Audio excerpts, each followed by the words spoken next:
January 23rd, 1984. It was a day that changed my life forever.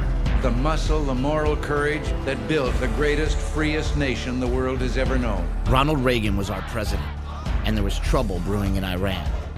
I was just a kid, but I knew who was behind it. His name was the Iron Sheik. From Tehran, Iran, weighing 258 pounds, the Iron Sheik. They have a lot of hate in their hearts for this man.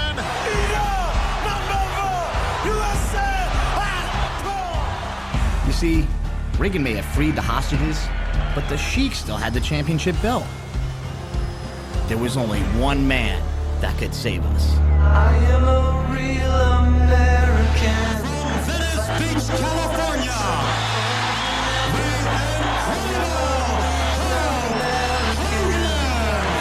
And the Hulkster rips off that shirt. But 3 minutes into the match, Hulk Hogan was locked in the dreaded camel clutch. It's over for the Hulk. This move would snap the back of a normal man, but this wasn't a normal man. This was Hulk Hogan, and he was fighting for our country. The Hulkster got out of the camel clutch with the Sheik on his back, dropped the big leg, and he pinned the Sheik. Hulkamania was born, and the message was clear. You don't mess with Hulk Hogan, and you certainly don't mess with America. I must break you. Look what happened to Ivan Drago. He tried to mess with America, and Rocky kicked his ass. And then when the Vietnamese were holding POWs, Rambo went in and he kicked their ass. And in the spirit of Rambo, let me tell you, we're gonna win this time. Then came Arnold Schwarzenegger, the ultimate ass kicker. I never saw Gone with the Wind or Casablanca, but I could tell you every line of every Arnold movie. Crush the enemy, see them driven before you, and hear the lamentations of the women. Dylan, you son of a bitch. And they go bam, and they're all oiled up, and their veins are popping out. Better, stronger, faster. I was just 12 years old, and there was an explosion of ass kicking in America. And like our Olympic athletes, we set our sights on the stars and we're going for the gold.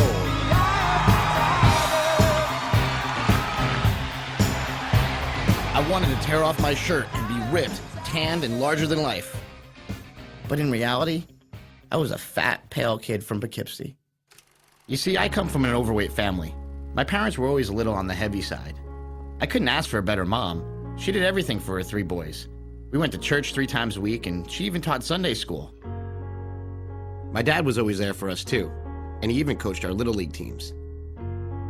I love my dad, but he was never really my hero.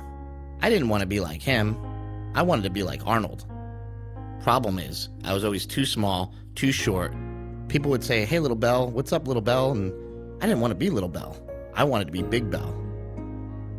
My older brother Mike was a little chubby, and every morning when he went to school, he'd get on the bus and the kids would call him Pugsley. He didn't like that too much, so he beat some of those kids up. That's where he got the nickname Mad Dog. Mark was the baby of the family. He had a hard time in school. He was separated from his friends and put in a class with the special kids. It didn't make him feel very special at all. He hated school, so he spent all of his time playing sports. He'd come to the dinner table dripping with sweat. Mad Dog and I nicknamed him Smelly. So I was the short kid, Mad Dog was the fat kid, and Smelly had a learning disability. Okay, I get it. We're never gonna make it, right? But for us, we knew muscles were the answer, and the Hulkster showed us the way. Train, say your prayers, eat your vitamins, be true to yourself, true to your country, be a real American. So we started training in the basement. We'd body slam each other, drop elbows, DDTs, double noggin knocker, the abdominal stretch, the iron claw, the Boston crab, the pile driver. And when Mad Dog was too tough for me, I would break out the steel chair. My mom's brother John was a bodybuilder, and he gave me and my brothers our first muscle magazines and showed us how to work out. And the next Christmas, instead of video games, we got the Hulkamania workout set. Are you ready to feel the power? Ladies and gentlemen, we are the Power Team! Mad Dog became the captain of the football team, and Smelly and I both started competing in powerlifting. Chris Bell's up next at 425. Soon I was the strongest kid in my high school. Then I broke the New York State record.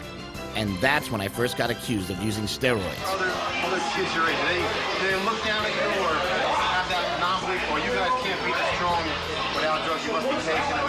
I knew guys who used them, but they were losers. If my heroes didn't need steroids, then neither did I. By the time I was a senior, I was one of the strongest kids in the country. Hulk Hogan was always talking about Hanging and banging down at Gold's Gym, Venice Beach, brother. I thought, that's where Arnold trains. That's where I need to be. I was going to be an American hero, and I was willing to do whatever it takes.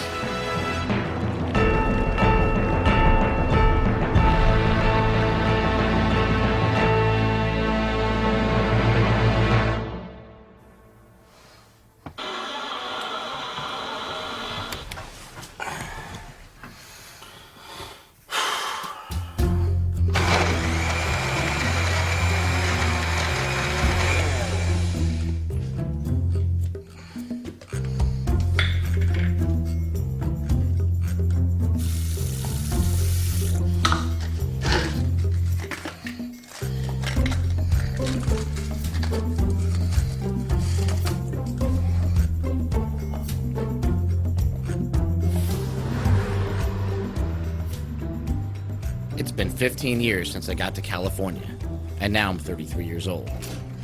When Arnold was 33, he had already won the Mr. Olympia 7 times. Stallone had already made Rocky 1 and Rocky 2, and the Hulkster had already been the heavyweight champion 4 years in a row. I really thought muscles were going to be the answer, but all they got me was a job selling gym memberships. I still train every day at Gold's, but the only thing left of Arnold is a cheap mural on the wall, and a bunch of guys telling stories about the old days. Like my buddy Paul. It's changed a lot in all these years, you know. Changed a lot? How long you been here? Since 1980. Of course, Arnold was on the scene, and Arnold, nobody had ever seen anybody that looked like Arnold. Sylvester Stallone had just done the Rocky movies, and he was the type of guy that I could relate to. Paul even got a chance to work with Sly in Over the Top. I should be able to blow them away real easy. I couldn't believe the dream was coming true. And did you get a chance to do it again? No, but I'm hoping to get back in shape to be able to make that a reality. You can be on the street one day, and you can be in a penthouse the next. Anything's possible. This is my humble abode. Your humble abode right here? Yeah, it's... So do you actually live in the van? I actually live in... well, I sleep in it. Let's put it this way, yes. You should sleep in it? Yeah. And then you train over here? I train here, yeah. You would see vans like this. Guys would come from all over the world, sleep in their cars, this and that, anything to get a chance to train at Gold's Gym, because we had something special here. What would you say to people that say, like, you know, the dream's over, man? You're 50 years old. Like, yeah. What would you say to those people? They're the ones that are short-sighted. Now, in 6 months, I could still be in the van. But if I can outlift everybody, I can out-squat them, out-bench them, out-deadlift them, who's the king? Guys like you and me can fulfill our dreams. We can train. Game ain't over. The sun is shining. And it ain't over. Is that going to be me in 20 years? I did everything my hero said. I trained, I said my prayers, I ate my vitamins. Where did I go wrong?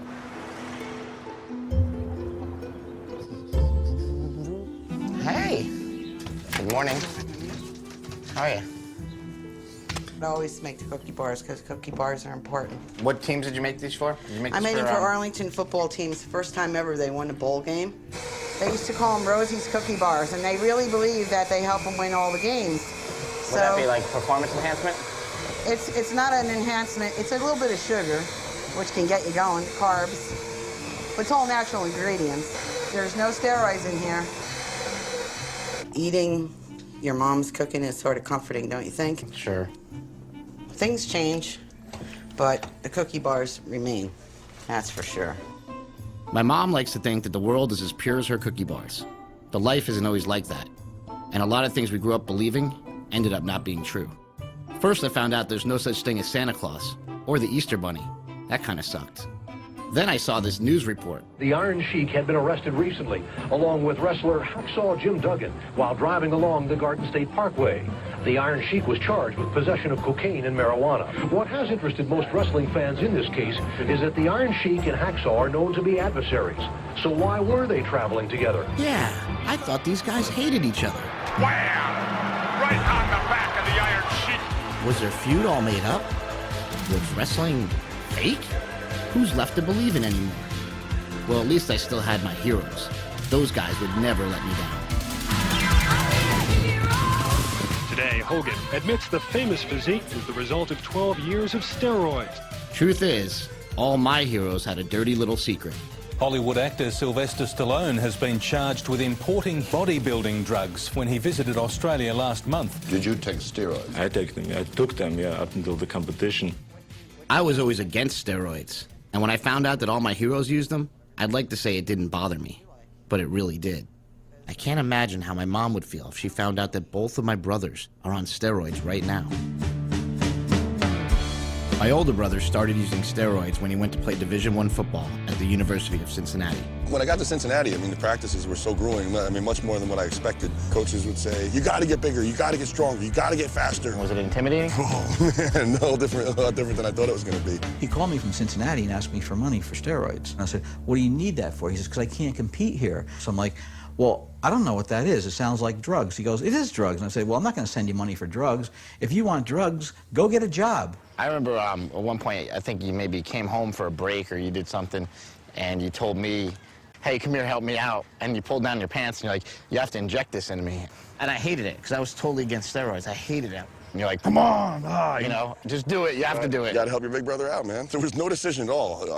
Everybody else that was doing well was on him. Shortly after getting on the juice, Mad Dog quit college to pursue an even bigger dream. Oh, look at that now. Here we go. Mike Bell. I couldn't believe it. That was my big brother wrestling on TV. By Bell. Oh, man. Mad Dog wanted to be a superstar, but he was what they call a jobber. That's the guy they pay to get beat up to make the other guys look good. He didn't care, though. He was going to get himself a contract and headline WrestleMania. Why did you even come in the ring? You should have gone home, dummy. But he never got the contract. And eventually, the WWE stopped calling. Why did you think you didn't make it? Probably mostly my own fault. I went from being a guy who used steroids to a guy who used steroids and pot, and I still needed to escape reality. So I started taking ecstasy, cocaine, acid, painkillers. Mike Bell is where he does not need to be now. He's in the wrong corner, and he's paying the price. Mad Dog always told me that he'd rather be dead than average. And when he thought his dream was over, he couldn't cope with the failure. So I had a bottle of liquid lead, a bottle of NyQuil, and like 4 boxes of sleeping pills. Went down to the river, down by the railroad tracks, parked my car, took everything. And he had tried to walk into he tried to walk into the Hudson River. So did you take all the sleeping pills? Everything. And the lead additive? There's no way I should be alive right now. There's no way. It's 10 years later, and despite everything that happened, Mad Dog is still trying to get that contract, trying to keep the dream alive. I've been all over the world, from Singapore to Louisville, and it doesn't matter. You line them up, I'll knock them down. I can see why you never made it. It's all right. Mad Dog used to wrestle in front of a television audience of 10 million people every week. But tonight, he's wrestling at the Portuguese Men's Center in front of 200 people for about $50. And instead of wrestling Bret the Hitman Hart, he's facing Majito, and he's getting his ass kicked.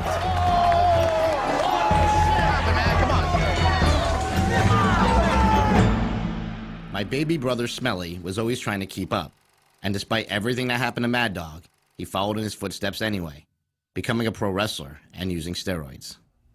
The reason I decided to use steroids was simple. I just needed to get bigger. That was pretty much it. But unlike when Mad Dog started using steroids, Smelly had a wife to consider.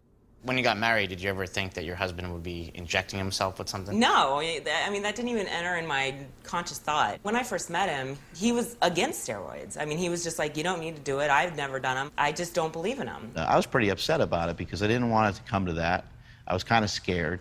I didn't want to inject this oil into my body. I thought I was just, I thought I was weird. He's not a huge guy, he's 6 feet if he's lucky, and so I knew that it was definitely going to help because, that's what it does, what steroids do. So make you bigger. She basically said, do what you need to do. Here's Jake with the daddy. After their son was born, Smelly decided the life of a pro wrestler was not exactly what he wanted anymore. Here's my little Jake in his swing. Looking back on it, I don't really know what the hell I wanted. Having a contract means that you belong to the WWE and you have to travel. I was married with a kid. I mean, that's really all I need. A house, a kid, and a wife, I'm set. 1, 2, 3. They settled down in the suburbs, and Smelly even opened up his own gym. Yeah, my little brother gave up the wrestling dream for a respectable family life, but he didn't quite give up everything. Now that I'm into it, I realize it's not really all that bad. I love steroids. I mean, I think I'll probably be on and off of them probably forever. This is what you train for. This is what you do. Come on, boy. I thought that we had an agreement that he did it for wrestling, now he's not wrestling anymore, so naturally I thought he would just stop. In my mind, there's no excuse for not being as strong as you possibly can be. You do what you got to do to win. Come on, Chris, let's do this now. Let's give it up for him. It's a lot of weight. There it is. Come on now. Nice job. Smoke show. Come on, Chris. Take it. Nice try, Chris. Nice try. If you are apprehensive about taking a steroid or you're apprehensive about trying some new methods, then maybe you're not cut out to be a champion. In first place, Mark Bell. I guess I'm not cut out to be a champion, because I tried steroids, but I felt so guilty I had to stop. You gonna win worst overall lifter? And now I can't even compete in the sport I grew up loving. I mean, my baby brother just beat me by 130 pounds. We all grew up in the same house. So why are my brothers fine with steroids, but I'm not? What would you say the differences are between three Between the kids? three? Yeah. Well, I always kind of say it like this. You were in the middle of two guys that were very strapping, athletic, and you were tiny and short in stature. So I worked extra hard to make you feel extra special. One day I took you in your room out, and if you remember this conversation where I said, Christopher, what's the best part of an Oreo cookie? What is the best part of an Oreo cookie? The middle. The middle. That's right. So even though you have two sides of a cookie on this end, the middle part is the most delicious. Everybody wants the middle. They even made double stuff. Yep, this is pretty much how it was growing up. Mom stayed at home with the kids while Dad wore a suit and tie and went to work. He was at IBM for 20 years until he was downsized. But now he has his own business doing taxes. Everybody thinks that success in America is the amount of dollars that you have, and that's not true. The real true heroes are people who go to work every day and do their job and bring up their kids to the best of their ability. I wanted to be Hulk Hogan. I wanted to be Arnold. I wanted to be Sylvester Stallone. Did you have heroes like that growing up when you were a kid? Yeah, we did. We had heroes like Mickey Mantle, Roger Maris, but I knew I could never aspire to it because back then, you grew up, you graduated, you got married, and you had kids. Yeah, my dad had the American dream. You know, marry your high school sweetheart, buy a house, and take your kids to see the Yankees. But things are different now, and even baseball's changed from when my dad was growing up. And now when I think of baseball, I don't think about the Babe or Hammer and Hank. I think of steroids. This one is a monster. It is out of here. After the strike of '94, baseball was almost dead. But then Mark McGwire and Sammy Sosa started smashing home runs, racing toward the single-season record. You see, about 1,000 years ago, Babe Ruth hit 60 home runs in one season. And then when my parents were still kids, Roger Maris hit number 61. He was the home run champ for 37 years until Big Mac came along and crushed that record with 70 home runs, and baseball was saved. Mark McGwire, you have just broken the home run record. What are you going to do next? We're going to Disney World. I guess Barry Bonds wanted to go to Disney World too, because in 2001, he smashed 73 bombs to break McGuire's record. See, baseball players used to be scrawny, but now these guys were jacked, and it was cool. They started looking like pro wrestlers. If you were to construct a home run hitter in a lab, put him together, he'd look like that. Turns out that was kind of what was going on. The man with ties to some big-name athletes has been charged with providing performance-enhancing drugs to the pros. The guy with the pencil-thin mustache is Victor Conti. He used to be the bass player for Tower of Power. But when that career didn't work out, he did what any failed musician would do. He started selling undetectable steroids to athletes. Will you name names? Thank you. There will be a naming of names. Conti's files named over 250 athletes, including the home run king himself, Barry Bonds. And then something even crazier happened. Jose Canseco wrote a book. The surprise wasn't that he was literate, it's what he wrote about. He said he'd been taking steroids since '86, that 80% of baseball was on the juice, and that he'd personally injected his former Bash brother, Mark McGuire, in the ass. But why, Mr. McGuire? Do you want to know the terrifying truth? Or do you want to see me suck a few dingers? Dingers! Dingers! All right. Congress wants to haul a bunch of baseball players up to Capitol Hill to talk about steroids. In 2005, Congress spent 151 days in session. They spent 8 of those days debating steroids in sports. That's more time than they spent on national health care, why the levees broke in New Orleans, and more than ending the war in Iraq. Apparently, the United States Congress takes this whole national pastime thing kind of seriously. I'm a baseball fan. I always have been. Let me just start by saying that I am a huge baseball fan. For me, baseball is not a game, it's a passion. We have every right to be concerned that the national pastime and all that it represents has been threatened by the selfish actions of a few. There's something simply un-American about this. If using steroids makes the Bash Brothers un-American, what does that make the Bell Brothers?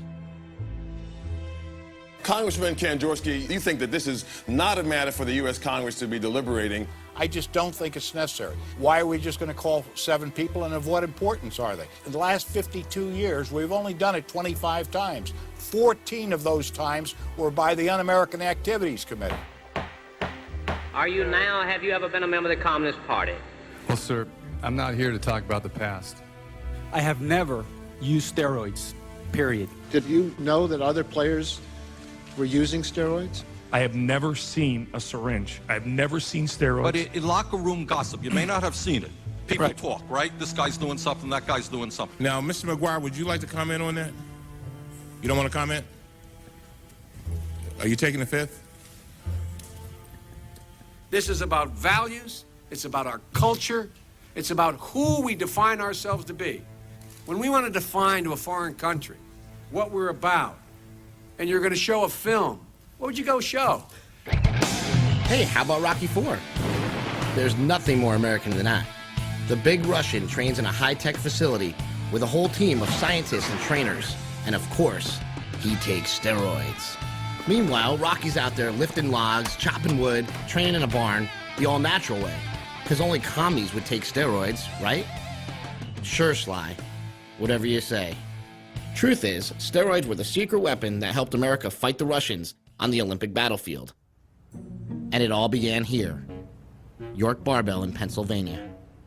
When you were an Olympic coach, did you see a lot of steroid use going on? Much. Yeah. Much. Smitty's 83, one of the old-timers. He was the coach of the Olympic weightlifting team back then. Was it ever thought of as cheating at that point? No. No, because we figured everybody was taking. We figured even Steven. Smitty told me the story about how anabolic steroids were first introduced to the U.S. Olympic team. It was the late 1950s, and the Russians were dominating America in the space race and at the Olympics. But one night, the Russian coach got drunk and told the American coach they'd been injecting their athletes with steroids. The American coach raced home and developed an even more powerful steroid, specifically for Team USA. So if steroids actually helped America beat the commies, how did they get such a bad rap? Last week, former NFL defense lineman Lyle Alzado told NBC News that steroids were the cause of his inoperable brain cancer. How long were you on steroids? Most of my pro career. You know, I played 16 years. And it got me where I wanted, but also got me very sick. Lyle Alzado went from being the toughest son of a bitch in the NFL to being a sad, dying man.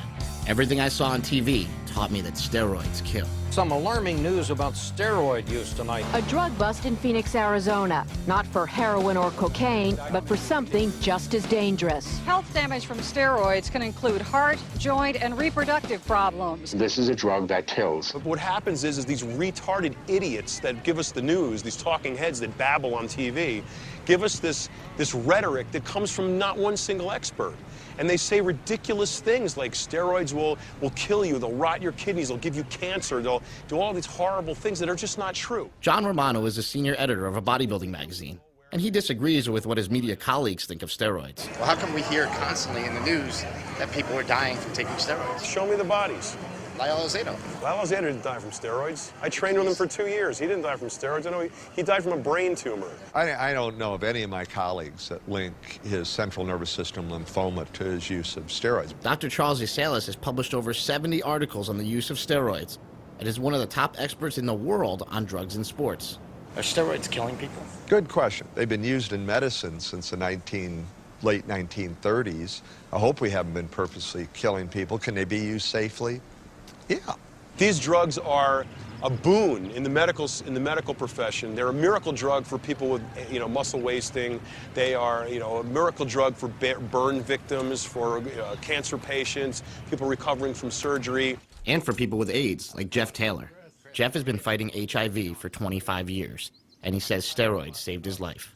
Back in '92, I was down to 2 T cells and very sick. I developed PCP pneumonia. Both my lungs collapsed. I almost didn't make it. I came out of the hospital weighing 125 pounds. So I started researching and found a clinical trial in LA. It was studying Anavar, an old bodybuilding drug, to test how it worked in people with HIV. So I signed myself up, got a fairly high dose, and responded amazingly. I gained 30 pounds in 6 weeks, and I gained 300 T cells.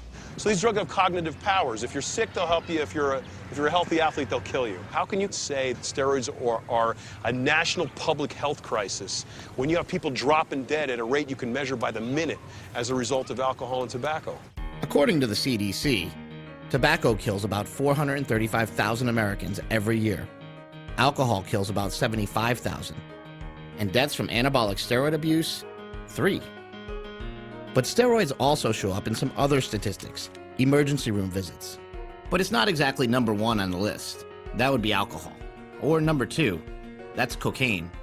Or number 3, that's marijuana. Gotta be top 10 though, right?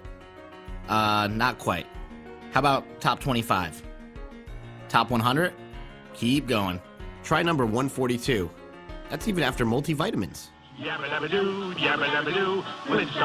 Education is important, but what you have to watch out for is embellishing. If you look at reefer madness, it causes you to be a stark raving, murdering lunatic. Very funny to watch because it goes so over the edge. The next tragedy may be that of your daughter, or your son, or yours. Physicians and sports scientists have done that with the best of intentions in this area. Oh, steroids are going to cause you to drop over dead in your tracks and so on. And the athletes are looking around and say, geez, I haven't seen that many guys die. Are steroids killing people? Steroids clearly are killing people, both in the short term and in the long term. Dr. Gary Wadler is an advisor to the World Anti-Doping Agency and the media's go-to guy when it comes to steroids. We know it's been associated with stroke in young people, from which there was no other obvious explanation.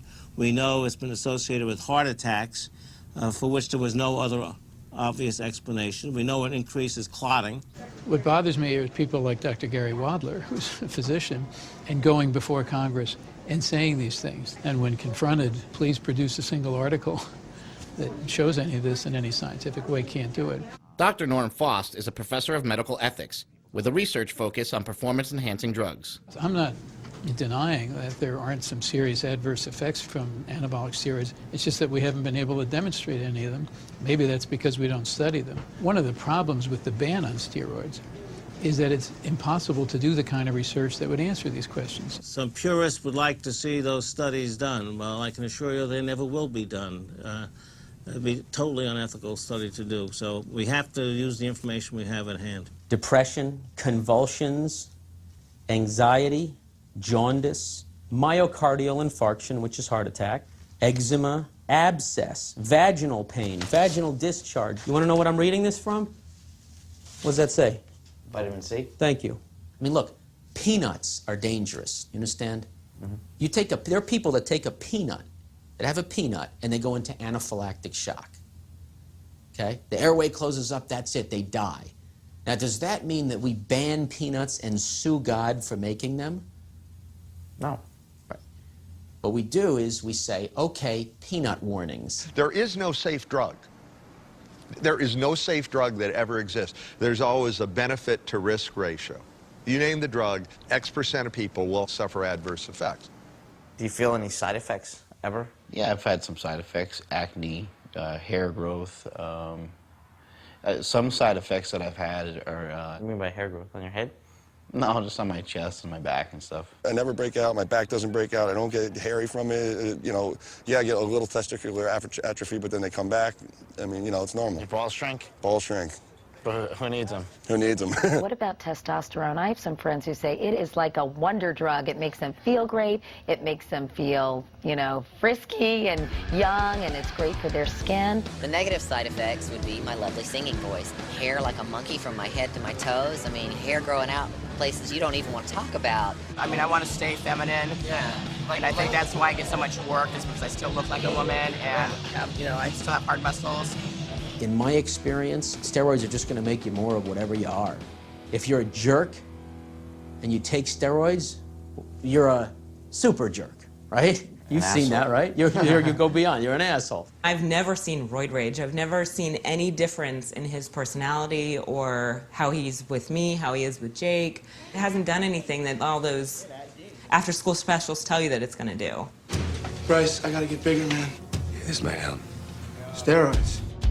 What is going on with you? Oh, damn it!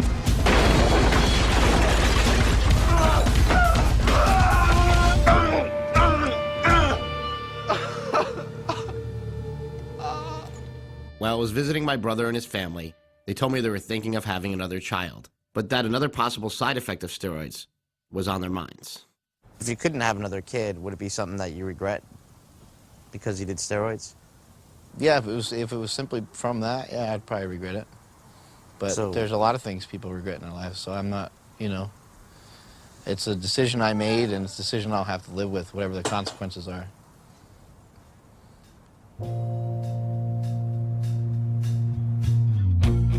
It's been 15 years since Alzado died. Why did you lie to me?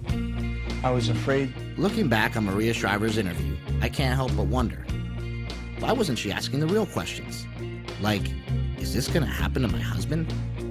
Did she really believe Lyle? Or was this just the beginning of the steroid myth? And even though the experts know a lot more about steroids, you sure wouldn't know it from watching the news. Tonight, one of the nation's most serious drug problems, and it's only getting worse. It's steroids. Professional wrestler Chris Benoit killed his wife, 7-year-old son, and then hung himself. Why did he do it? Steroids found in the house. Steroids cause suicidal tendencies. They hallucinate. They hear voices. Depression, paranoia, and Steroids could be the actual cause for the Benoit Speculation is running wild. I think these drugs could affect one's mindset. Now we know. Testosterone found. The steroids. And steroids. Let's cut through the crap. This is Steroids 101. First of all, the term steroids is often misused to describe any performance-enhancing drug, when in fact, many of these drugs are not actually steroids at all. So what are steroids? Well, steroids are synthetic versions of hormones that your body produces naturally. Like cortisone, that's a steroid. It signals the body to break down inflammation. Birth control pills are steroids too, made from the female sex hormones, estrogen and progesterone. But the steroids that get all the negative attention are anabolic steroids, made from the male sex hormone testosterone, which tells the body to increase muscle size and strength and helps you recover from workouts faster. Like any drug, anabolic steroids do have side effects, and if you abuse them, the side effects will be worse. For men, they can cause acne, hair growth, raise cholesterol, shrink your testicles, and lower your sperm count, which could even make you sterile. But all of these side effects are reversible when you go off the drugs. Otherwise, steroids don't cause baldness, but if it runs in your family, they might make you go bald faster. And they can also cause gynecomastia, or what the gym rats call bitch tits. For women, in addition to acne and hair growth, steroids can cause a deepened voice, menstrual problems, and can enlarge the clitoris, and some of these are not reversible. And for kids, some experts think steroids can stunt growth by closing growth plates prematurely. But that's actually never been proven. There's also no proof that steroids cause cancer, kidney failure, and only oral steroids in high dosages can cause liver problems. And it's true that steroids may be one of 1,000 risk factors that could lead to heart disease. But then again, low testosterone is another big risk factor. And roid rage? Steroids can increase aggression, but that only happens in about 5% of the population. And even then, they can't make you psychotic. And as for the long-term side effects, we don't know. No one's ever done those studies. At what point do we say that a behavior is such that people just shouldn't be allowed to engage in it? I mean, we do allow people to do lots of things that can hurt themselves. America's new junkies, plastic surgery addicts. I've had like my eyes done, rhinoplasty, chin, cleft, pectoral implants, bicep implants, buttock augmentation, and those are the ones I can remember right offhand. Common sense tells you this is dangerous and foolish. You wouldn't risk your neck in a trick like this. Common sense tells us that being shot out of a cannon is dangerous business. Handling dynamite, this too looks dangerous. Whether it's bungee jumping or skydiving or black diamond skiing, all of them are fun to do, but would subject one to tremendous risks with no real necessity. So if we allow all of those other risks, why is it that we're taking this position with respect to anabolic steroids? And it's a fair start. And it is Raymond Stewart with his 1988, Seoul, Korea. A Canadian sprinter, Ben Johnson, defeated his arch rival, Carl Lewis, in the 100-meter sprint to become the fastest man in history. Sure got our spirit up. Just great. Hey, Benny! But 24 hours later, he tested positive for steroids, and they gave the gold medal to our guy, Carl Lewis.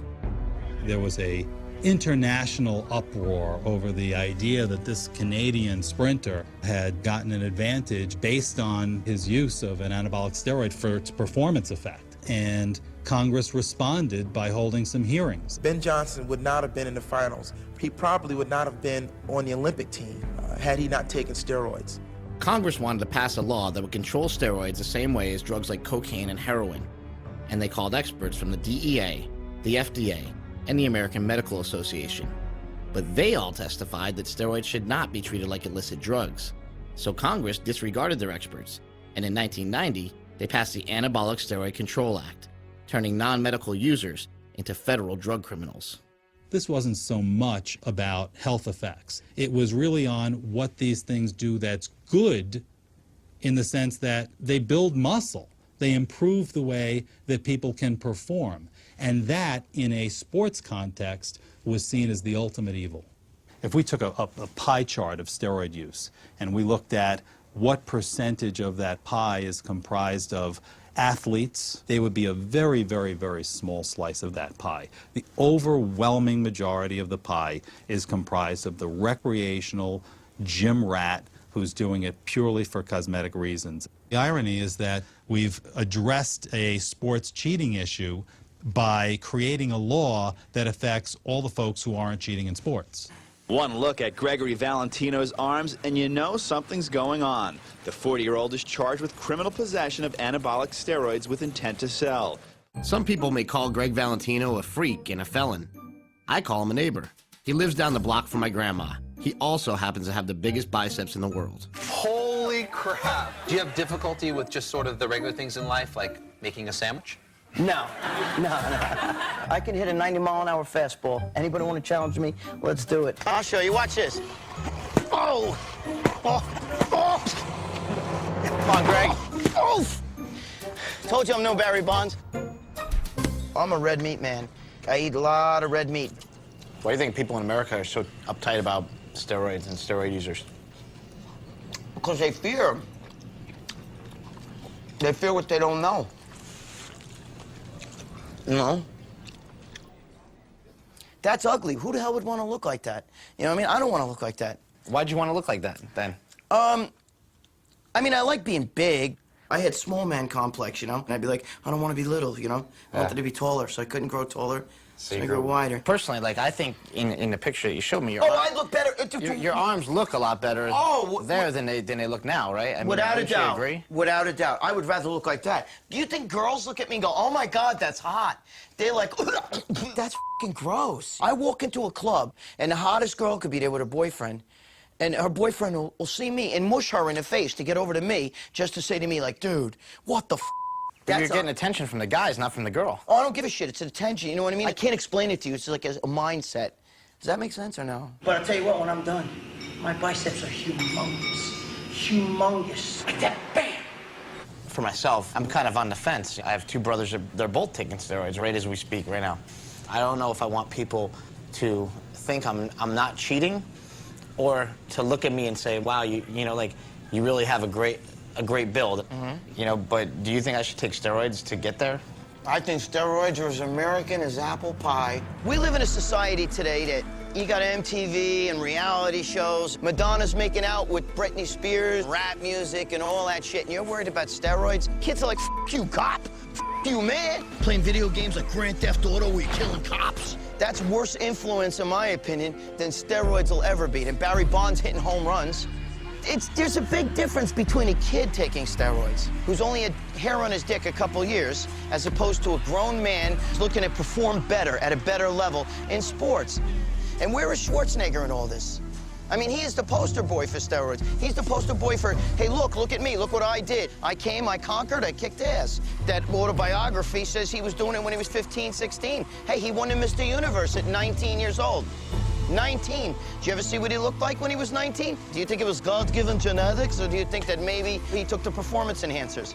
A lot of people idolize these guys, whether it's a rock star, bodybuilder, movie star, whoever. And all of a sudden you get to meet them, and man, is it a letdown. Because they're never, ever what they appear to be. The guy you see in public like this has got the middle finger under the table going like this. It's never what you see is what you get. It's what you see is what they want you to see. Everybody idolized Schwarzenegger growing up. Everybody thought, man, I want to lift weights and live a pure life like Arnold, and I'm going to eat all my vegetables and take my protein shakes. Maybe I'll move out to California, train at Gold's Gym, and I'm going to get really big. I'm going to win contests. I'm going to be a movie star, too. Please welcome a man whose story embodies the American dream. One thing I learned about America is that if you work hard and if you play by the rules, this country is truly open to you. You can achieve anything. Dude. That is a pipe dream. That is a pipe dream, okay? To get where Arnold got in life, you have to be willing to step on a few fingers and step on a few friends and fuck a few people over. You don't get to that level without that. In this world, you're either the barracuda or you're that little minnow swimming around like this. And Arnold's the barracuda. And we all exercise a little bit together with the dumbbells. Come on now, let's do some presses here. In the same year that George Bush Sr. signed the Steroid Control Act, he also made Arnold Schwarzenegger the chairman of the President's Council on Physical Fitness. So I'm confused. Was the president saying that a former steroid user could still be a role model for kids? You gonna exercise? Yeah! You gotta pump up muscle! Enter Steve Rogers, too puny to be accepted by the Army, but willing to risk death for his country. He's changing right before our eyes. Suddenly it is over, and America has a new champion. Why do you think in America superheroes are so important?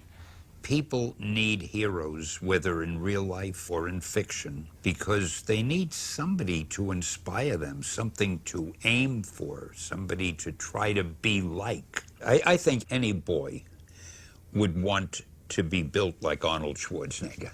Did you ever want to be big and muscular like that? I wanted to be a little, when I'd go to the beach, I used to wish that my arms were a little stronger, you know.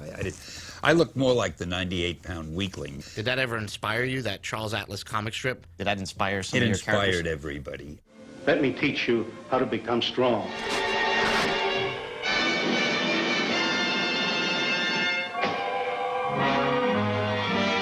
When you're young, you get impressions that pretty much last you all your life. If you step up and show up and play hard, you're gonna play. All right, get a break. Rock and roll, fellas. Smelly's now a coach for the local high school football team. Kind of like Arnold, he just wants to give back to the kids. Going to school was pretty painful for me. Oftentimes, I can find a kid who was like me, who maybe didn't have the best confidence, and show them how to lift weights and build them up physically and mentally. He's the kind of guy who would get in your life and just totally turn it around, like, keeps me going, you know, keeps me motivated about something. When he works with those high school kids, that's his passion. Not a lot of kids have, like, a strong male figure in their life. I mean, a lot of people, they're usually very selfish, but he's not. I mean, I've never really met anyone that's like that.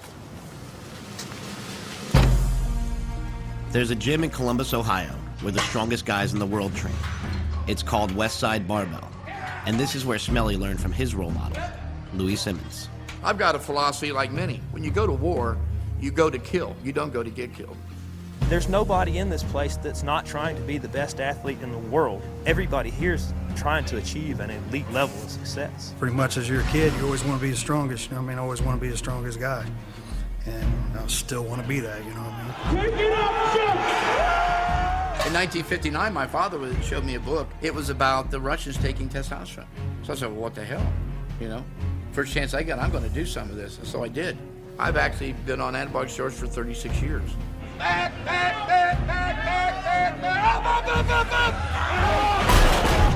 Is it something I should be morally battling, or, like, should I be fine with doing it? Your morals are your morals, not mine. Who am I to judge you? And who are you to judge me? You want to be strong or you want to be weak? But you can't be strong without doing steroids? You can't be as strong as possible. If you want to reach the top, you're going to have to do it. Everybody thinks anabolic steroids is an easy way out. The people that train for anabolic steroids train way harder than people that don't. Regardless of what people think of Barry Bonds, you can't take a bottle of testosterone, put on Barry's baseball uniform, and make him hit 700 home runs. Barry's got to go out, train, and hit the 700 home runs. But what if a scientist came up with something better than anabolic steroids? You see cows, you see immense, powerful cows. They basically have changed their genes. If they could change your genes, would that be illegal? What would they do then? Just ban sports in general? Oh, my Lord. When people see these, is the first question, how many hormones do you pump into them? Well, it's two comments. One would be, oh my gosh, what did you do to that thing? And secondly, it looks like Arnold Schwarzenegger. This is a Belgian Blue Bull. 2,600 pounds. All muscle, all natural. So tell me again, you're all natural. You're not taking anything. Dude, I think you're ready for Congress. He has a genetic mutation that allows him to grow double muscle, and scientists have figured out how to genetically alter humans the same way. Dr. Lee Sweeney is using this technology to try to cure muscular dystrophy. It's obviously going to become more and more evident that, what we call talent is, really genetic variation. There's genetic enhancement available that might be able to, give you what nature didn't give you. Trying to figure out how to do it in the safest way is something that hasn't been worked out. If you find out that it's safe, would you be somebody who would say, hey, I'll do this? Yeah, I'll be first in line. Because it seems like this is the future of sports, gene doping. Gene doping, yeah. I wouldn't do it. Will gene doping ruin sports in America? I don't think so. I mean, I think anytime there's a new technology, everyone says, okay, we have to stand back and think about what this is really going to mean to society. And I think that's the debate we will come to in the coming decades. Good sportsmanship. You know what that means? Play fair. When I was a kid, cheating was pretty clear-cut. Like when the $1 Million Man hired the referee's evil twin brother to cheat the Hulkster out of his title. Is that Dave Hebner or is that Dave Hebner? Cheating in other sports wasn't all that different. Remember when Joe Niekro was caught scuffing the ball with an emery board? Something came out of his pocket. Or what about when the Patriots were playing the Dolphins and they hired an ex-con to clear a spot in the snow for the field goal kicker? You can't do that. I think it's the most unfair thing that I've ever been associated in. Or like when Rosie Ruiz won the Boston Marathon. The mystery woman winner, we missed her at all our checkpoints. Why take steroids when you can take a bus? And who can forget when Tanya Harding hired a goon to take out Nancy Kerrigan's knee? I guess if you can't beat him with a lead pipe. But somehow, steroids seem kind of different. I thought in undergraduate school and in college I was a pretty good athlete. But I find myself angry in my gut. Because these are the same guys who would have taken me out. Not because they have more God-given natural talent than me, but because they enhanced with artificial means. If using steroids is cheating, seems like a whole bunch of other stuff should be cheating too. Take Tiger Woods, for example. He had LASIK eye surgery, and now his vision's 20/15. That's better than perfect. My eyes are stable, my game's a lot better. I feel pretty good coming in. In a game that relies so much on depth perception, wouldn't superhuman vision be a performance enhancement? Then there's cortisone shots. They helped Kurt Schilling win the World Series, and those are steroids too. Truth is, corticosteroids can have worse side effects than anabolic steroids, but they're used in sports every day. He had a 20-minute cortisone shot after Monday's match after his back tightened up. Here's an even more confusing example. Floyd Landis claims that he did not take steroids to win the Tour de France. Truth is, I didn't use testosterone like I'm accused of doing. I didn't cheat. I didn't do anything outside of the rules. I won the Tour clean, and I deserve to win. I'm proud of it, and I always will be. But he did sleep in his own altitude chamber. I got my altitude chamber out by the garbage these days. So you made this? Yeah, it's not actually that hard to make. I didn't make the pipe. I just got the pipe from some construction site where they were putting in a water main. Is the result pretty good? For me, it makes a difference, yeah. And how long do you stay in here for? Sleeping there all night, I don't know, 6 or 7 hours.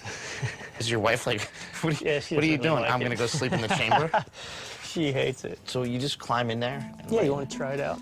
You won't have a monitor in there, but I have it set to like about 13,000 feet. See, sleeping in an altitude chamber produces a lot more red blood cells, which means more oxygen in your system, which means more endurance for a cyclist or a long-distance runner. There are 4 ways to increase your red blood cell count. You can sleep in an altitude chamber, like Floyd, or you could just train at the U.S. Olympic Training Center at 6,000 feet in Colorado. Then there's blood doping. That's when you draw your own blood a month before the big race, then re-inject it the night before. Finally, there's a drug called EPO, which simply tells your body to produce more red blood cells. So that's 4 ways to do the exact same thing, but 2 are allowed and 2 are cheating. You done yet? Hey, that's kind of weird. No, it's nice, man. Once you get used to it, it's nice sleeping in there. What's heartbreaking is my 8-year-old, his 2 favorite athletes are Barry Bonds and Lance Armstrong.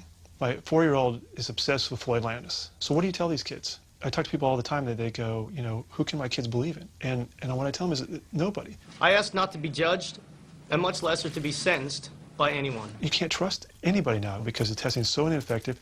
You don't know who's really clean, who's really dirty. Were you taking any sort of drugs for that race? Not what they find me with, no. But you were taking other stuff? Other stuff, yeah. But isn't that still cheating?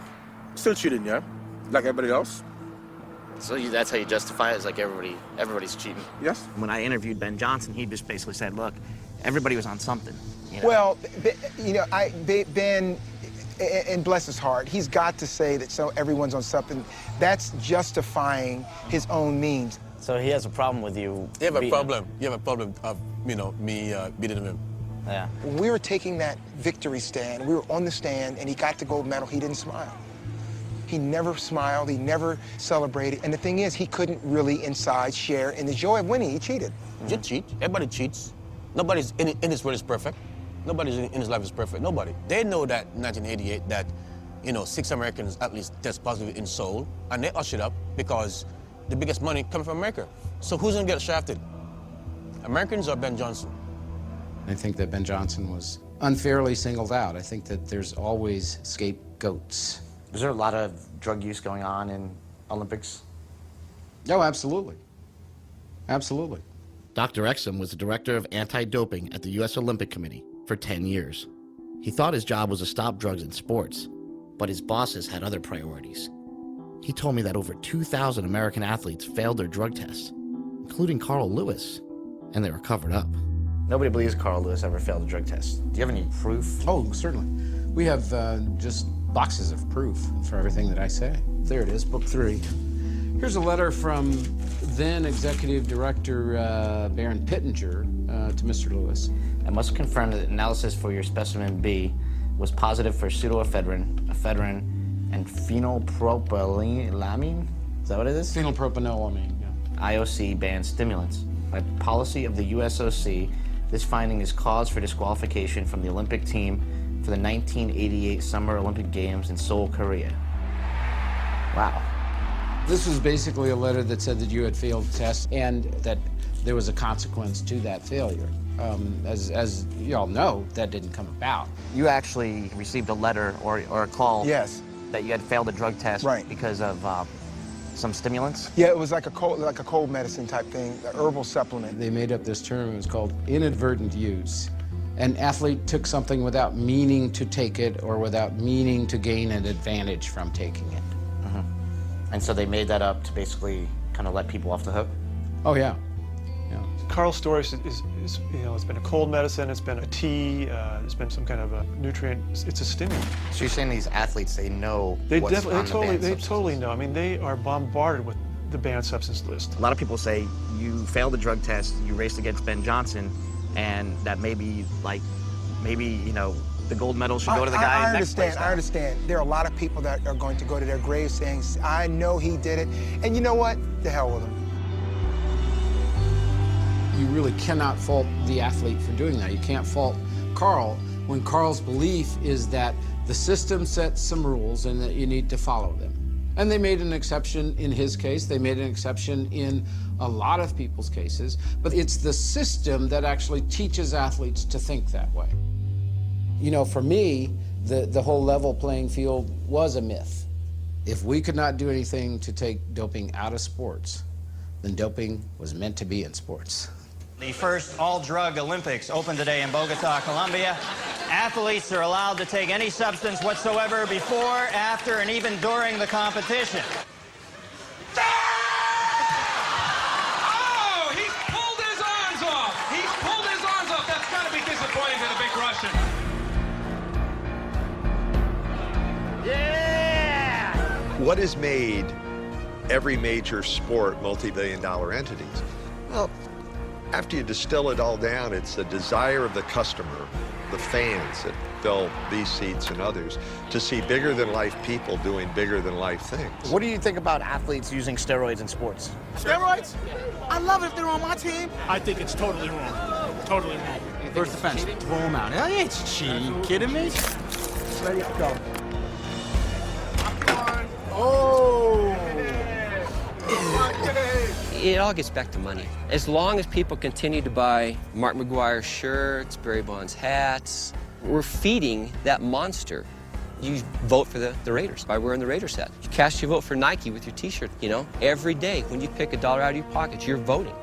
And if you don't like, you know, athletes juicing up, then don't vote to have that done. Don't buy their stuff. Don't go to the game. Do steroids. Become governor. Be big and strong. No girly man. The Giants, baby!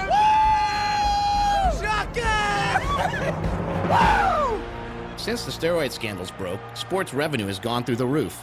People are buying more tickets, t-shirts, and souvenirs than ever. So if this is what we, the people, are voting for, why did Congress get involved? They always tell you that if you have a problem, talk to your congressman. Lucky for me, my congressman is Henry Waxman. Hey, how are you? I'm fine. How are you? Very nice to meet you. Chris Bell. He's the one who called the baseball hearings in the first place. He's got to have some answers. I think it's important for sports figures in Major League sports not to be allowed to use steroids under any circumstance. And for young people, we certainly don't want them to be using it. So the drug is a restricted drug. It's not a, there's not a, let me see. Brian, is it illegal to use it? It's illegal. It's legal in some circumstances. It's legal with a prescription. Medical prescription. Okay. It's legal with a medical prescription, and the other drug was the... testosterone or just steroids in general. I think that they're also banned. They're already banned in professional sports. Brian, am I right? Speak up if I'm wrong. Yes. Okay. Well, these products are already banned. Cigarettes and alcohol are legally available, but not if you're under the age. And I think the age is 18 for both all around the country. Is it 18 or 21? I'm getting confused. What? 21. Okay, so strike that. That's all right. President Bush allotted $15 million for steroid education. Where has that money gone? I don't know. Do you know? Okay, we don't know. Okay. So. There's a war on drugs, and congressmen want to look tough on drugs, so they just demonize them all. And they say, oh, these are our children are being exposed to them, they're going to kill our children, and they just paint everything in black and white, and they really don't see the areas in between. For those of us who live in the gray areas and whose life depends on it, it's a very important issue. Politicians are always looking for an issue to get behind. They're always looking for something to be able to say to the public, hey, look, look at what my legislation's doing. Look at what my bill has done. I'm out there. I'm protecting you. I'm protecting the children. Turns out the most important witness at the baseball hearings was not a famous athlete. Taylor Hooton was a 17-year-old kid who committed suicide, and his father blamed steroids. I believe the poor example being set by professional athletes is a major catalyst, fueling the high usage of steroids amongst our kids. And parents across America should hold you accountable for behavior that inspires our kids to do things that put their health at risk and that teaches them that the ethics we try to teach them around our kitchen table somehow don't apply to them. Please help us to see that our children's lives were not lost in vain. You have the power to do something about it, and we're counting on you to do so. Donald Hooton coming in and putting a human face on it was more powerful than the statistics or any of that stuff. On average, 5,000 kids a year commit suicide in America, and most parents never know exactly why. I wanted to find out why Donald Hooton is so sure that the answer could be as simple as steroids.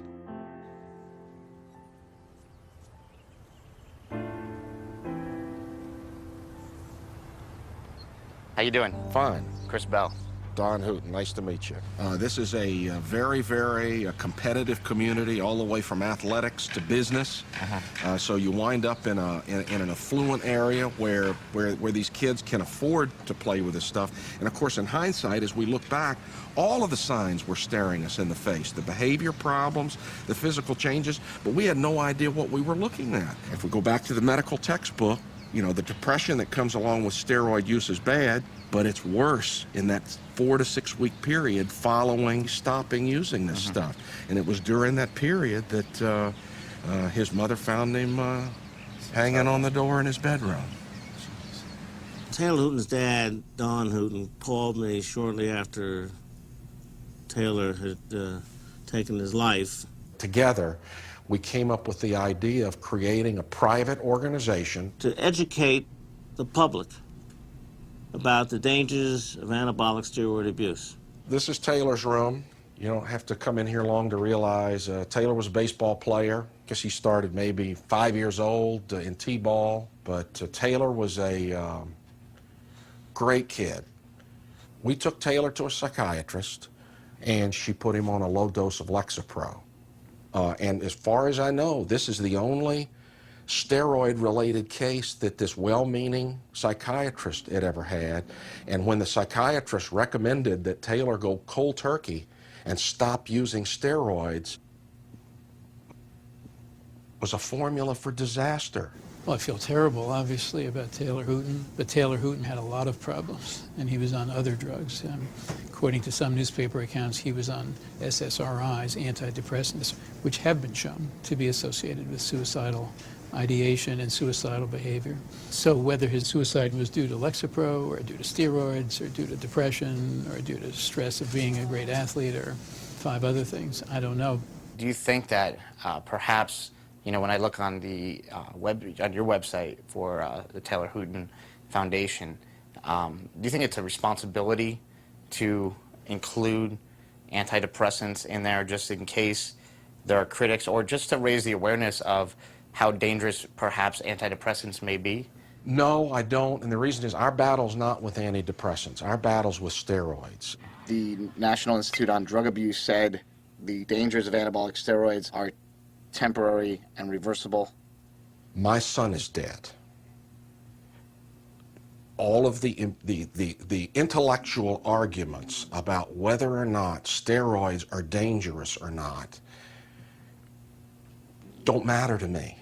I know they're dangerous. I saw it with my own eyes, and I watched my son die. The only evidence I need is the pictures of my son that are on the wall behind you. Look, I have a son too, and the last thing in the world I could ever imagine doing is burying that kid. And it would probably ruin me for the rest of my life. And I could see where having a cause to sort of assuage the feelings of guilt and depression that are following my son's death would probably be, helpful. Let's not let this happen to somebody else. But they're chasing the wrong thing. They're not doing it right. We're working with Major League Baseball to make that happen now, where, hopefully in each local stadium, there's going to be a steroids awareness night. Do you find it ironic at all to have a steroid awareness night for baseball in a stadium that sells alcohol, which is responsible for a lot of deaths, is a drug? Alcohol's legal to sell, and we can argue all day long whether tobacco kills and whether alcohol kills, and there's a clear distinction in my mind between tobacco or alcohol and steroids and methamphetamines and coke. Thanks for sharing that with us. All right, I know how hard it could be and everything, and This is important stuff.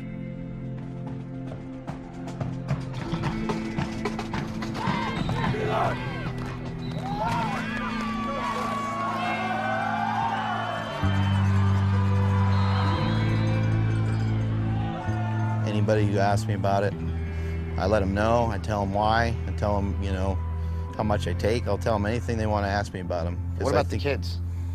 The kids are different because a couple kids asked me in front of the whole group, and I had to lie about it because this whole steroid thing is just out of hand. I know Coach Bell doesn't take any steroids. He's just 100% strong. I think somebody asked if he was ever on steroids, and he said no, and I completely believe him. He just teaches that steroids are basically, there's a cheap way out of doing hard work. I say they're not for kids. Steroids are not for kids. That's plain and simple. You should achieve some things naturally, and then maybe you should think about them when you're, an adult. The main reason why I don't take steroids is because he got into my head that I don't need them, that I got the potential right now as a teenager to get as strong as I want. What good would it do them to know that I take steroids? It wouldn't do them any good. They'd just be like, oh man, he's a cheater. Would you ever tell our parents that you do it? If they ask me. I only cook 2 pounds. I hope it's enough. We went to church all the time. I grew up in a great family. I don't think I could ask for anybody better to be parents, And when I went to USC, I didn't do any drugs. I didn't do anything. So You're a good boy. And then I got to a point where I actually tried steroids. I tried Winstrol, which is injections. You injected a needle in yourself? It's just in the muscle. Yeah, because you get to a point where you're like, I'm kind of getting out of shape. I don't feel like I used to. The reason I stopped doing it was because I thought it was immoral. I thought it was so wrong, and like, what if my parents found out I did this? I think it's really hard to hear that you tried them and everything, but for you, it's not hard for me. What I'm saying is that it's hard to hear it. And what about Mark? I mean, how come you're staying big but you're not getting fat? Like, you're just all... I'm getting fatter. No, your face is rounder than normally. I put on body fat. You're about 7 or 8% higher than you normally are, wouldn't you say, for how much heavier you are? I have no idea. I don't really care either. He's already married. He doesn't care. Except Smelly's not saying anything. Don't let your brothers overrun your conversation. When you get caught with something, I think the truth is always the fastest way out of the situation. But it's not always the best way out. She's concerned, just being a mom, and she's just trying to, leave it open where I could say, yeah, you know what, I do them, and this is why, and I think that's what she's looking for. But she still never directly asked me, so until that time comes, I ain't saying nothing. People have a tendency to cheat at everything, and that happens with taxes too, just like it could with steroids or any other thing. It's human nature, you know, it's the sinful nature of man. My dad convinced Mad Dog and his wife to settle down in Poughkeepsie, and he's been doing income taxes for the same guys he used to wrestle with. I keep a couple things around, not too much. Big John always keeps it real. This just says, to Mad Dog, thanks for everything. Not exactly how he thought his life would turn out. I get up, I go to the office, I make money for them, I make money for me. I got a great wife, I got a great family. But I wanted to be a famous wrestler, and I wanted to live the life. I wanted to be on the road, traveling, meeting people, making money, having fun, living the life. He'll break down and he'll be crying and he'll say like, Dad, the biggest fear I ever had in my life is being average Joe, and I'm 36 years old, and that's all I can see for myself. What do you want to do now? Like, where do you see yourself going? I mean, the immediate goal is to, get out of Poughkeepsie, move to California, establish my name, and, and then start my own business eventually. It seemed like he was making good progress, okay? But he wasn't making any progress. I told him the other night, I said, you might be fooling everybody else, but you're not fooling me. You're full of shit. You're still on stuff. Why do you think he wouldn't tell us about it? He tells me everything else, that he's done. I think he's partially embarrassed, and I think he's, that's part of the addictive behavior. His thing is this: I'm going to be fine as soon as I'm out of here. I'm going to go live in California. My life is going to be perfect. But if he really believes that, no, he's not going to be fine at all. Here's who you know who I feel bad for? I feel bad for Nadine. Because here's a young girl who's married, whose hopes and dreams and life is in him, and he's a screw-up. And if he ends up overdosing and killing himself, or if he ends up on the rocks, he's taking her with him. I'm not moving out there with the hopes and dreams of, I'm not going to go wait tables and hope I'm going to be an actor. I already did that for 15 years with wrestling. You're going to get noticed? I'm not moving out there to get noticed, but you're never going to get noticed in Poughkeepsie. In Hollywood, you're walking down the street, somebody sees you, hey, you got a minute? You never know. You just never know. You don't think there's any way you can get past it?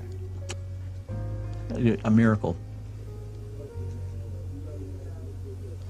I'm serious. I think they're going to find him dead someday. I thought bringing up boys, this is easy. At least I don't have a daughter who's like got her face in the bowl throwing up. Did I do something as a mother to make you feel like not good enough? When Mike went off to college and he calls your father up and says, "Can I try steroids?" No, you're not getting money to try steroids. We both thought that was like a crazy thing. So. But do you know where he ended up getting them from? No, but I wasn't going to. He got them from your brother John. No. So that's, it's something that's like, in our family. It's something that like, when. Chris, you're already killing me with this as it is. Well, just gets worse. I'm just telling you the truth. I'm just trying to tell you how I feel as a mother. I am broken to my soul. My heart is broken. When you were growing up, Hulk Hogan, look what he's saying. Take your vitamins, say your prayers, and what? Believe in yourself. Yeah, but it's not true. I started working out. Take your steroids, okay? I don't know if he ever prays or not. Never heard him talk about God in his whole life, okay? Now that time has gone by, I'm like, is this guy a fraud? And that's where I think that everybody needs to begin to accept. I am who I am, said Popeye the Sailor Man. He even was a gyp. You had to take spinach. You had to take spinach. Everybody needs something. What's up with that? If I just accept who I am right now, isn't that just giving up? No, accept who you are as a person. Then your body image is something different. You think a fat person hasn't tried everything that's legal? But I'm not going to cross the line. The Bible lays everything out about how to live your life. But the Bible can't solve all your problems. It can. I can't pray to look like Arnold Schwarzenegger. It's not going to happen.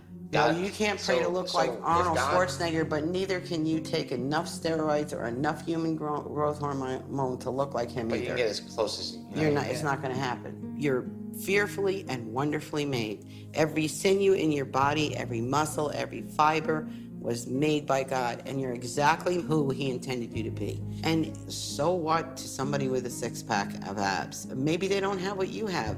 I mean, you know, why don't you ever think that way too? What I don't get is, why did our boys not feel that they were good enough?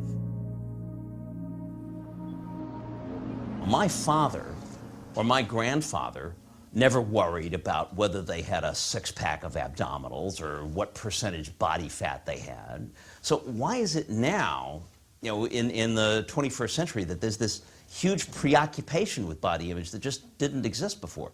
Dr. Harrison Pope is a psychiatrist who studies why American men are becoming more obsessed with their bodies. So here we have G.I. Joe from the 1960s. This is when he first came out at the time of the Vietnam War. He's a perfectly normal-looking dude. Here is G.I. Joe from about 10 years later, from the mid-1970s. He's got abs now. He's clearly been putting in some time in the gym. And then here is G.I. Joe from the 1990s. Bicep is up to 16 inches or so. Full six-pack of abs, even got serratus muscles visible on the side. This evolution in the action figures is a testimony to this increased preoccupation with body image that we've been seeing in the United States. And it's funny that in our culture that we still tend to romanticize steroids to a certain way, that you'll see an ad for some SUV, you know, that says, "This is our sedan on steroids." But you wouldn't see an ad for an SUV saying, "This is our sedan on cocaine." Well, it's sort of like a golf cart on steroids. It looked like an easy bake oven on steroids. It's sort of the economy on steroids. Think of it as Apollo on steroids. This year, the jet stream has really been on steroids. Kosovo would be Bosnia on steroids. Adding more U.S. trainers and advisors, essentially putting the current strategy on steroids. We are besieged every day with images of muscular male bodies on TV, in the movies, in cartoons, on magazines at the checkout counter in the department store, you know, all of which seem to give this message that a real man is big and muscular.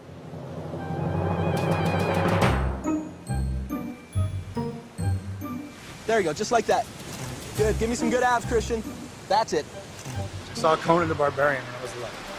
And at that moment, I said, that's exactly what I want to do. And I started to study Arnold and his achievements. So I started training with weights when I was 14.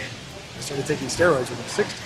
So you're advertising a supplement. So a guy like me goes and looks in the magazine, and I see Christian Boving, and I'm like, wow, man, I want to look like that guy. So I go and take hydroxycut or some supplement because I think that I'm going to look like you. But what I don't know is that you were taking steroids. Do you have any problem with that? That's a double-edged sword, my friend. How to answer this? If somebody looks at an ad with me in it and says, well, Christian Boving takes hydroxycut, which I did, and I do, that doesn't necessarily mean that I don't take something else. And if they choose to believe that that's the only thing I'm taking to look like that, then so be it. They should be smarter than that. Is it misleading? Possibly a little bit, yeah. But is it a lie? Absolutely not.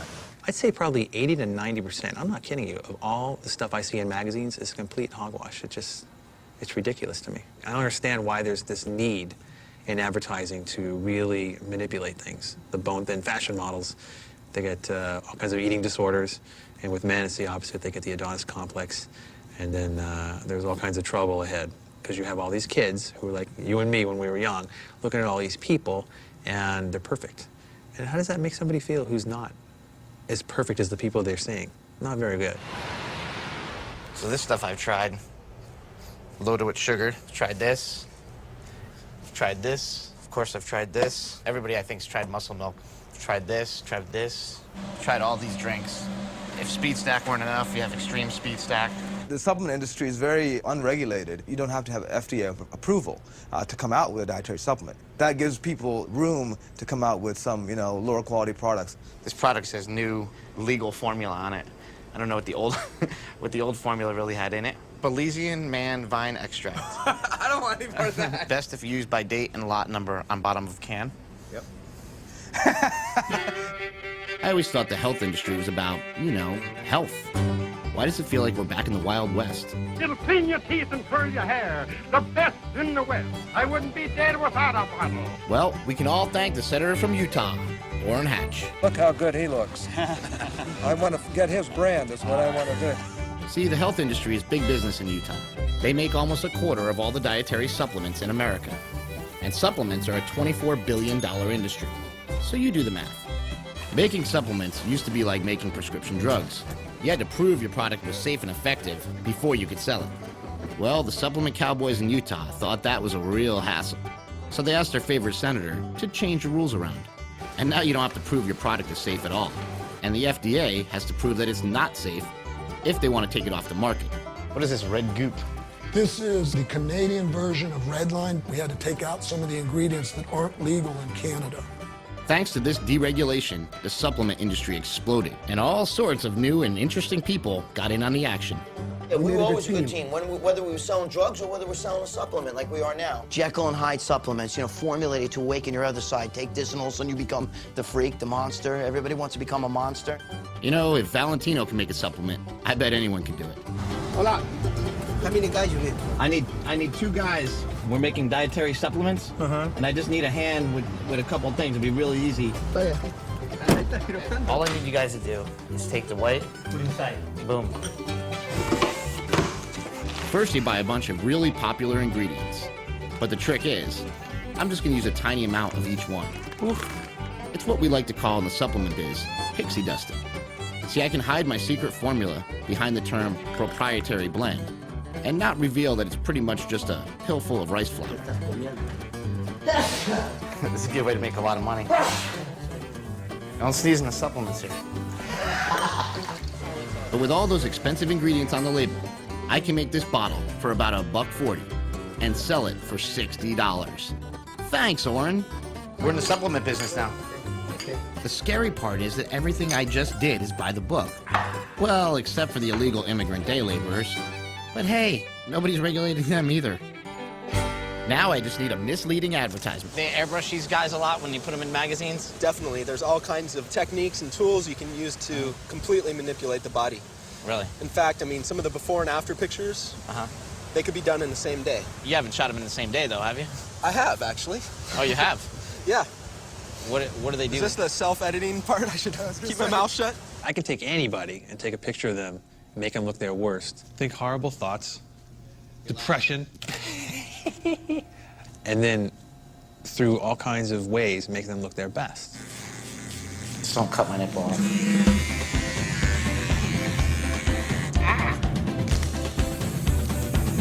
All right, let's see here. Good. 1, 2, 3. Good. We can take it a step further if we want in the befores and the afters. Basically, you can take somebody and make them a little fatter or shorter. Are people falling for this?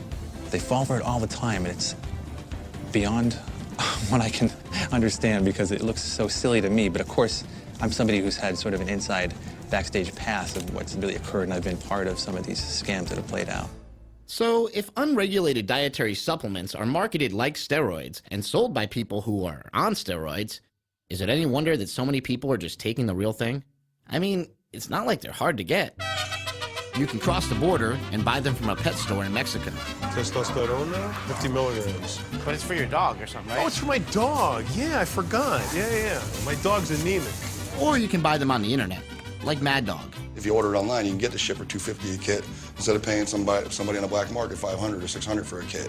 Or if you have enough money, you can get it legally. This is the annual convention for anti-aging medicine. Booth after booth of all the taboo performance-enhancing drugs. Stanozolol. Hey, that's what Ben Johnson used. Nandrolone. Isn't that what Sean Merriman got caught with? Oh, and human growth hormone. They say Marion Jones was taking that. Human growth hormone usage has been rampant in baseball and other sports. Athletes use HGH because it works a lot like anabolic steroids. And the best part is, there's no way to test for it. Here's how you get it. First, you go to your anti-aging doctor. Now, the doctor might not be a medical doctor, like in my case. He's a chiropractor. And chiropractors can't prescribe drugs, but that's okay. He just has another doctor write the prescriptions for him. But be careful. Prescribing hormones for anti-aging is a felony. So you can't exactly tell your anti-aging doctor that you're interested in anti-aging. Not to worry, though. Just use the words hormone deficiency instead. First thing, doc will want to do a little physical. You have people come to you to try to get steroids? Like, Absolutely. But prescribing steroids, that's not what we do.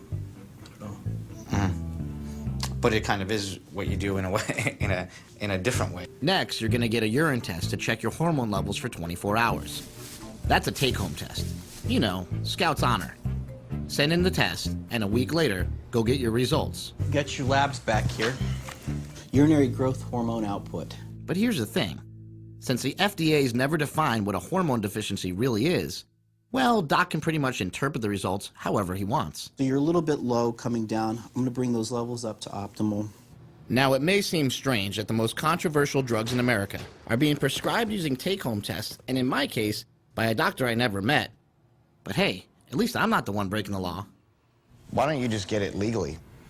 I like getting it the way I get it, and it's cheap, and I can get it, anytime I want.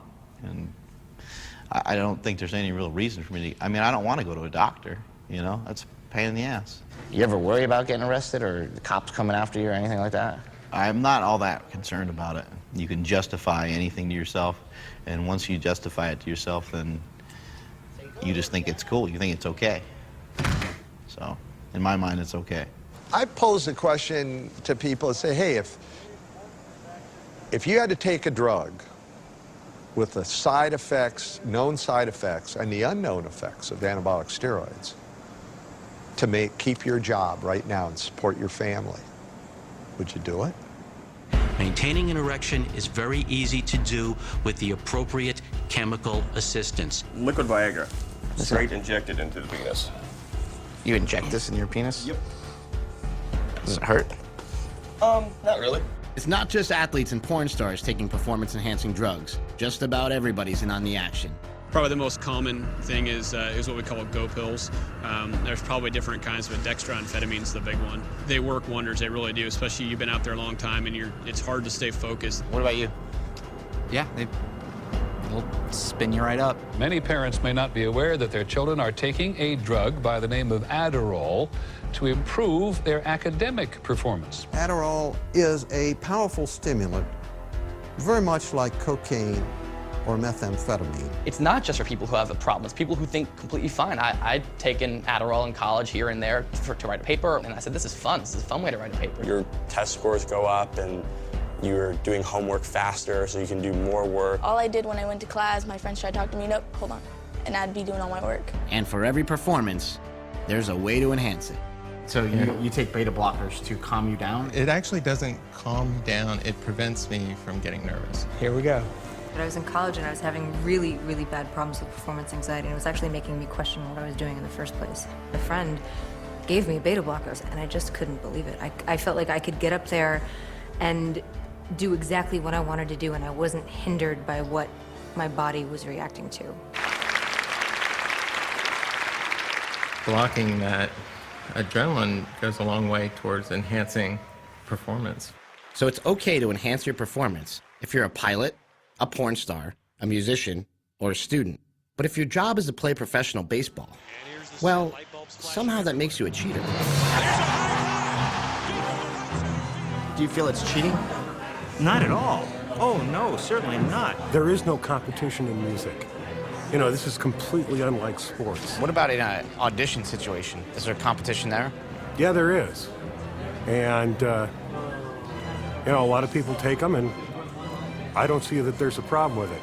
Was there any sort of moral bridge across when you did it? Well, we're in the porn business, so there's not a whole lot of morals to begin with. Amphetamines in baseball, they actually take the same pill as a go pill. Yeah, I've heard that. In the clubhouse, they're called greenies, and some in the game say they could be more common than steroids. In sports, you should play fair. In war, you shouldn't play fair at all. I've got some men on a road, and it looks like a piece of artillery firing at us. I am rolling in self-defense. Shack.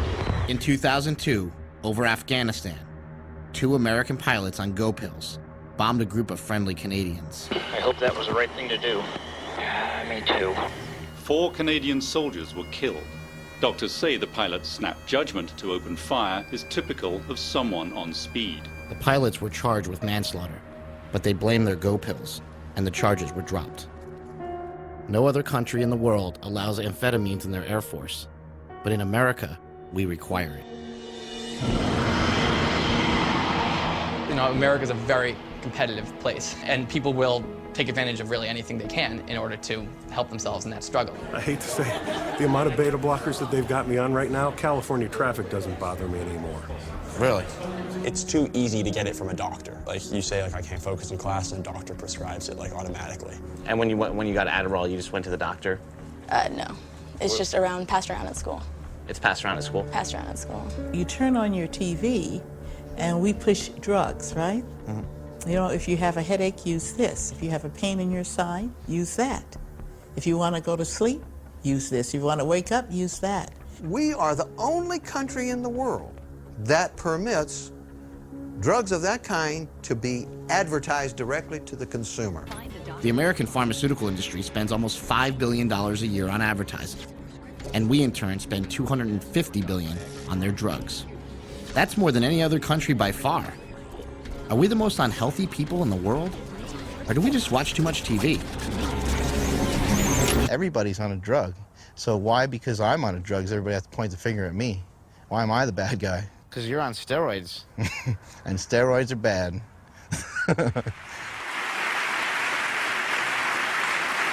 To help children make right choices, they need good examples. Athletics play such an important role in our society.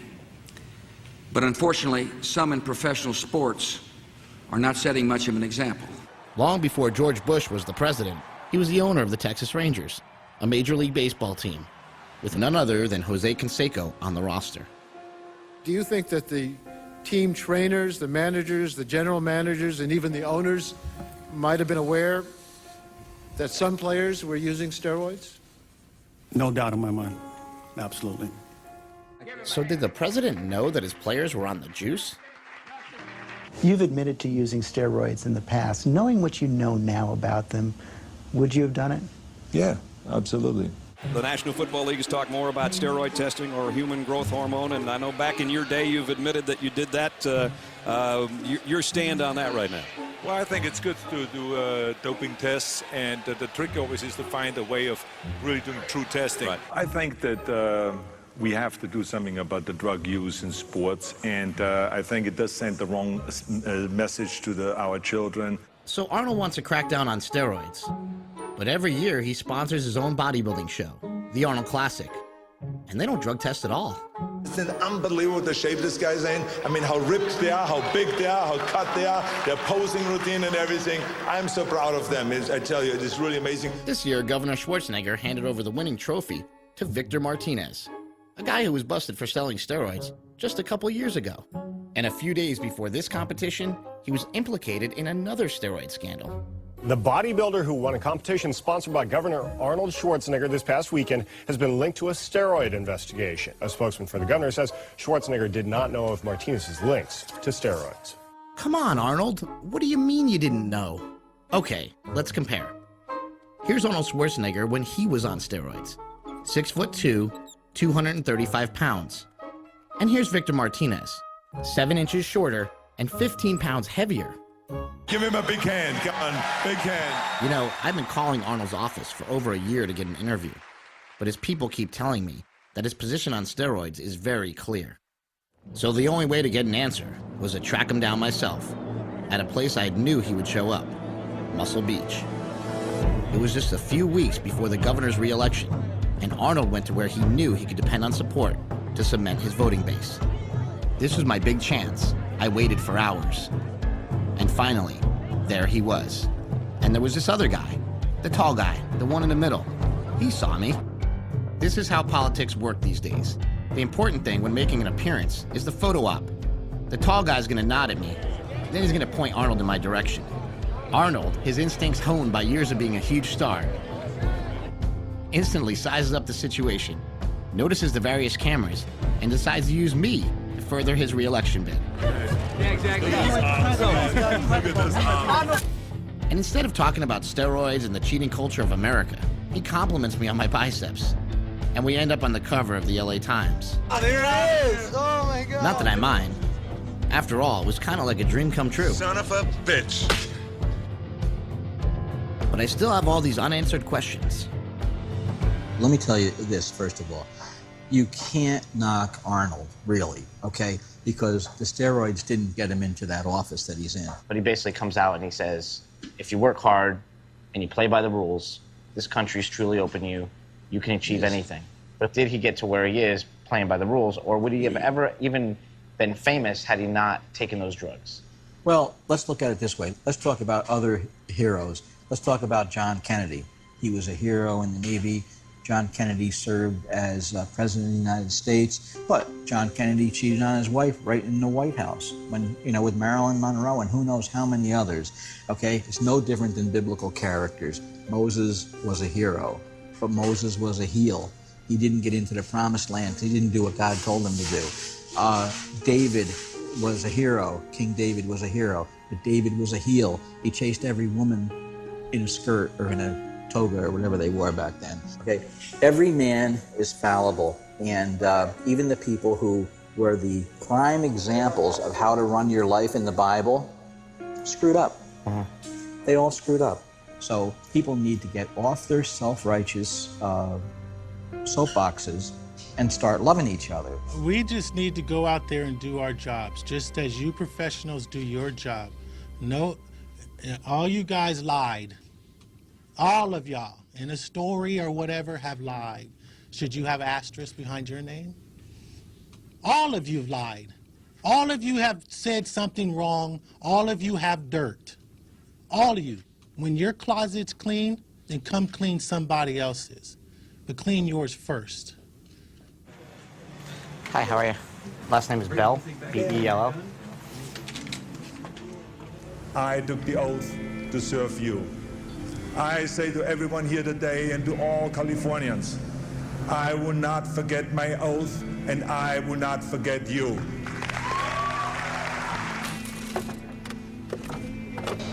A few months after I voted for Arnold, his people told Gold's Gym to remove all of his images.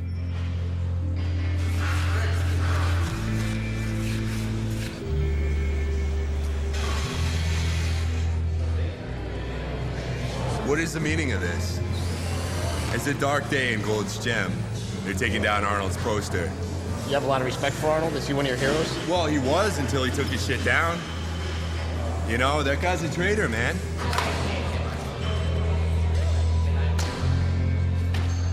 The gym feels different now. The old Arnold's gone. And somehow, this time, I don't think he'll be back.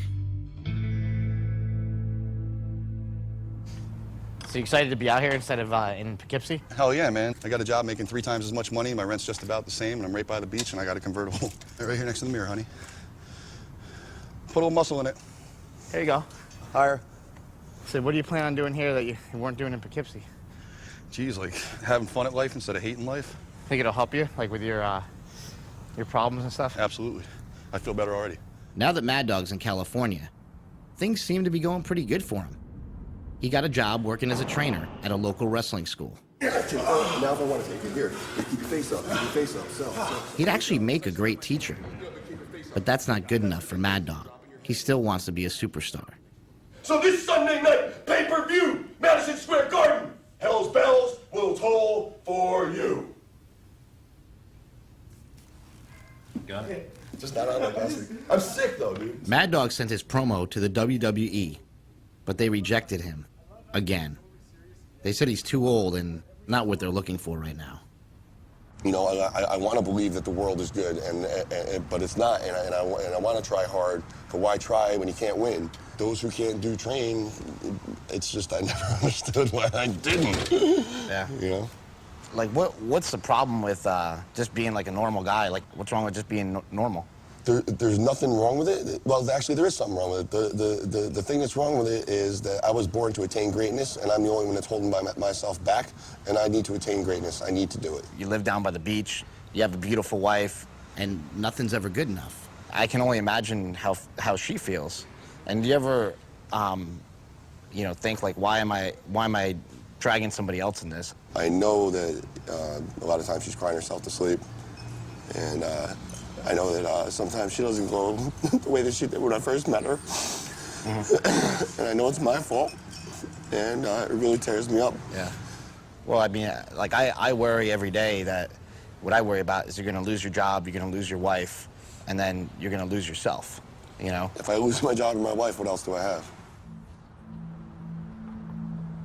I just feel that I have more to offer to this world, and I don't know exactly what it is or how I'm going to go about doing it. I know that there's something in here that's meant for the rest of the world to know.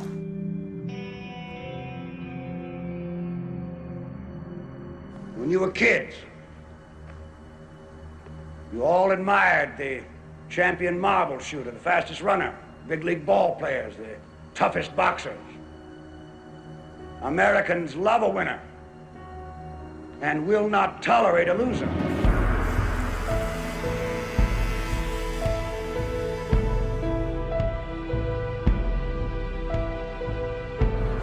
Smelly is now competing against the best guys in the world, and he hopes to achieve his childhood dream of bench pressing 700 pounds.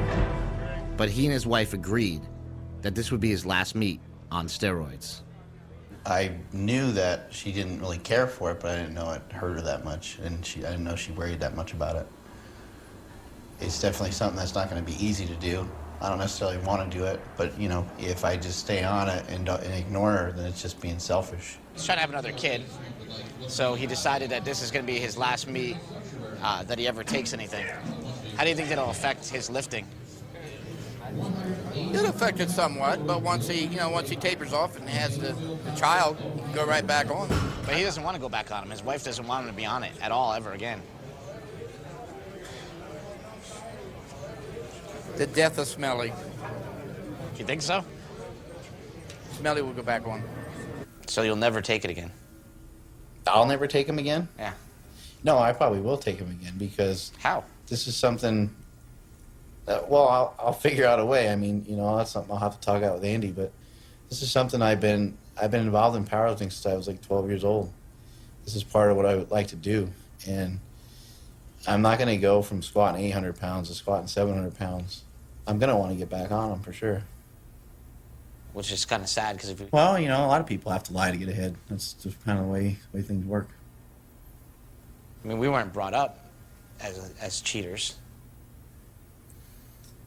Well, I mean, people aren't brought up to like rob a bank either. You're not really like trained to rob a bank, or you're not really trained to do drugs or taught to do drugs or anything like that. But just, you know, kind of the way you end up.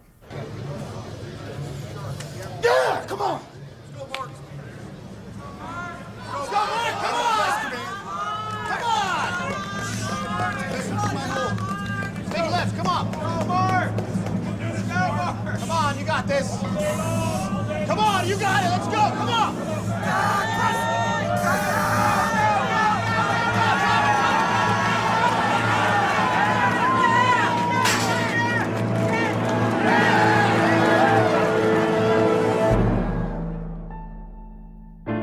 My baby brother is on steroids, and we all know it.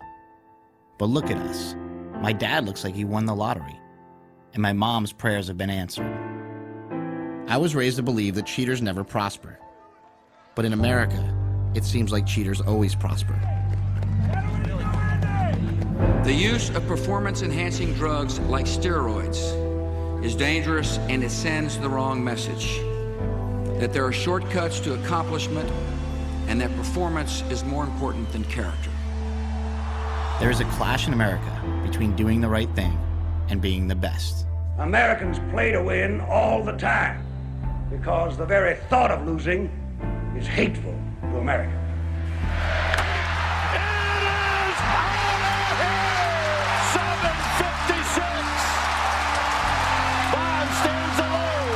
In a culture where second place is the first loser, the real heroes are the ones who win at all costs. Everything I have, my career, my success, my family, I owe to America. This is America. We are the greatest country in the world.